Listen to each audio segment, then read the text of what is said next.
Can I ask about Mourinho? Yeah. How was your relationship with him? Because we only got to see a glimpse. We got to see what the editors wanted us to see in All or Nothing. Yeah, there's another thing that it's just like fans are so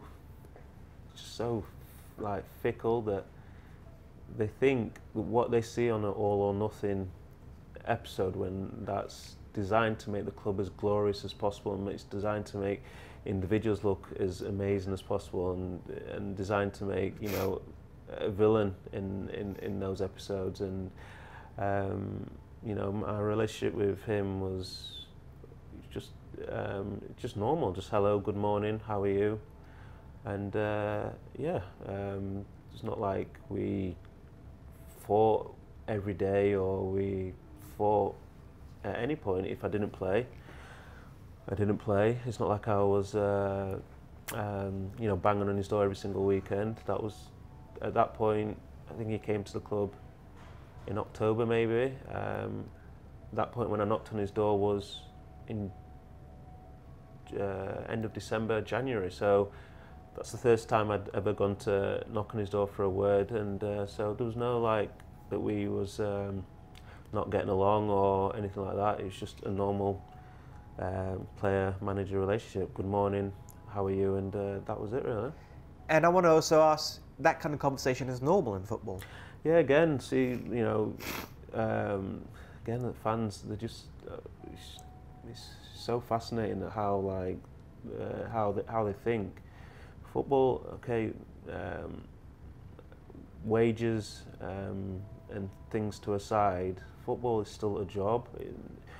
It's obviously doesn't seem like that because 99.9% of the players are doing something that they love, and obviously people who don't play football can't always say they're doing a job that they love. So, you know, money to a side and what you can potentially earn from football is still a job, and I still, just like anybody else who has a job that's not football, you still have a line manager. So if you was unhappy or you had a question or a query in your job, you would go and see your line manager.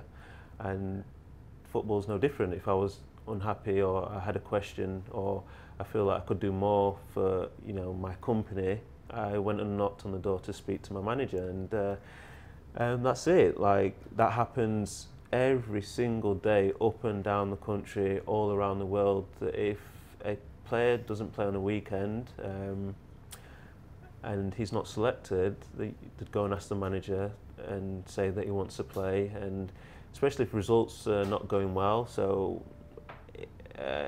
in my case, clean sheets were not being kept, and you know, results were a bit hit and miss. So being a defender, if clean sheets are not being kept and, you know, results are hit and miss, then that's your, you know, opportunity to say, you know, I'd like to play a bit more, what's going on, why am I not playing, you've not given me a reason. And yeah, as I said, it's the same if you was in a job and your manager was choosing somebody else to do presentations or something like that. It's just exactly the same. And yeah, I promise everyone that those conversations happen all the time. And it's just mine happened to happen when I didn't know I was being recorded, and Amazon were very sneaky about that, and they didn't tell me about that until I left the football club while I was at Newcastle. And you know what people don't know is that when Pochettino was the manager, he didn't want cameras in his office. Oh, he said no? No, he wouldn't allow it. So I'm knocking on the door, not even thinking that, so I haven't, now this is the first time I'm going to the office in 3 months since Pochettino's left. I'm just still under the same impression there's no cameras in here. And yeah, I've sat down, and I didn't know for a good two or 3 months afterwards that Amazon had recorded that, and they didn't tell me about it. And you know, I had to get a lawyer, and I had to go and speak to the MP of Tottenham, and to try and fight it, because it was out of order, it was sneaky, and it was, you know, against my say-so. So yeah, that's the, you know, top and bottom of that. And you know, I've never really spoke on it before, and yeah, so yeah.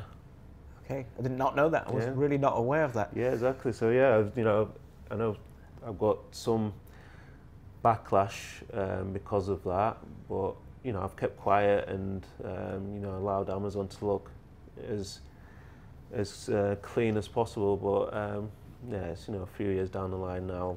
I'm not as disappointed in the whole situation as I was, and yeah, I'm, you know, open to speaking about that now.